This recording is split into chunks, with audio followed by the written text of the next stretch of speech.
their homes, and that would help stabilize the economy. Well, a CNN investigation revealed it isn't always living up to its promises. Here now, CNN national political correspondent Jessica Yellen.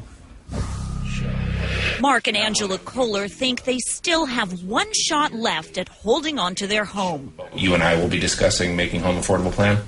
The president unveiled the Making Home Affordable program in March to rescue 4 million Americans drowning in mortgage debt. A CNN investigation found the program is not always living up to its promise. I don't wish this on anybody, and I know we're not the only ones. Here's how it's supposed to work. In return for taking all those bailout billions, the banks agreed to give a little back. Qualifying homeowners would see their mortgages slashed to 31% of their monthly income. But that's not what the bank offered the Kohlers. You're holding my feet to the floor. Who is your supervisor there today? The couple makes $3,000 a month, so their new Making Home Affordable loan should be 31% of that, about $1,000 a month. The offer they got, $2,892, about 98% of their income. Now I feel like, we've been, what's the proper word? Screwed?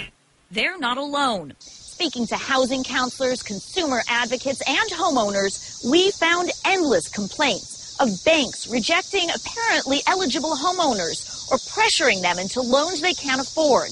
But by far the most common complaint is that lenders keep giving homeowners the runaround, dropping calls, losing paperwork, all while the foreclosure clock keeps ticking. The mortgage industry's top lobbyist says these are the growing pains of a massive program. Lenders are still hiring staff to handle all the applications, and he believes most complaints are from people who aren't eligible for the plan. Overall, he says it's a success. This is a program where the interest of the homeowner and the interest of the lender are aligned because everybody wants to avoid that foreclosure and keep that loan on the books and the borrower in the home. And how well is the program working? The program is working very well. But even Treasury Secretary Tim Geithner, who oversees the program, has demanded lenders do better. The latest numbers, 230,000, fewer than 6% of eligible homeowners have new loans through the program. And some banks with the biggest bailouts have the lowest participation rates. It comes down to money, and it does not appear to be in the bank's financial interest in the long run to actually do these loan modifications. And that's the sad reality that we are dealing with.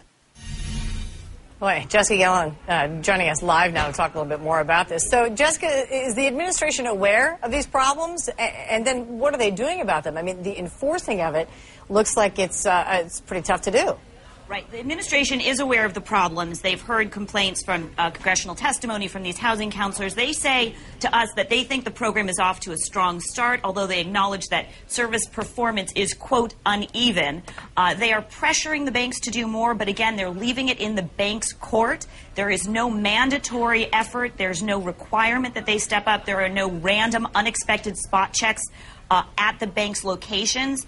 Why not?